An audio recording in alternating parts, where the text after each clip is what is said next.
हनुमान जी ने समय पीछे क्यों किया था? त्रेता युग का अंत निकट था। भगवान श्री राम ने रावण पर विजय प्राप्त कर ली थी और लंका में राम राज्य स्थापित हो चुका था।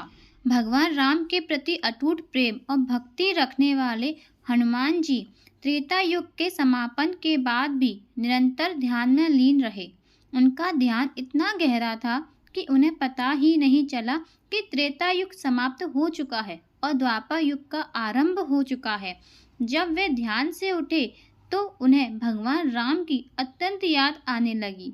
वे व्याकुल हो उठे और त्रेता युग को वापस लाने का प्रयास करने लगे। उनकी इस इच्छा को देखकर नारद जी ने उन्हें रोका।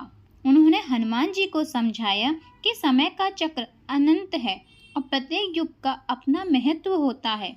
उन्होंने कहा कि त्रेता युग समाप्त हो चुका है और द्वापर युग का आरंभ हुआ है, लेकिन हनुमान जी भगवान राम के प्रति अपने प्रेम और भक्ति के कारण त्रेता युग को वापस लाने के लिए दृढ़ थे।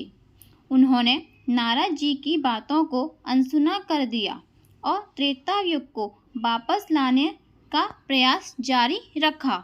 हनुमान जी की दृढ़ता देखकर भगवान शिव प्रकट हुए।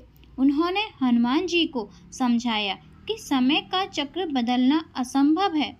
उन्होंने कहा कि प्रत्येक युग में भगवान की भक्ति करने का अपना तरीका होता है।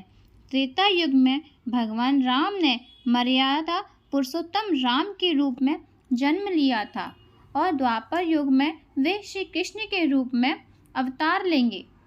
हनुमान जी की यह कहानी हमें सिखाती है कि भगवान के प्रति प्रेम और भक्ति अटूट होती है। समय का चक्र बदलता रहता है, लेकिन भगवान के प्रति प्रेम सदैव बना रहता है। हनुमान जी की भक्ति और समर्पण हमें प्रेरणा देती है कि हमें भी भगवान के प्रति अटूट प्रेम और भक्ति रखनी चाहिए।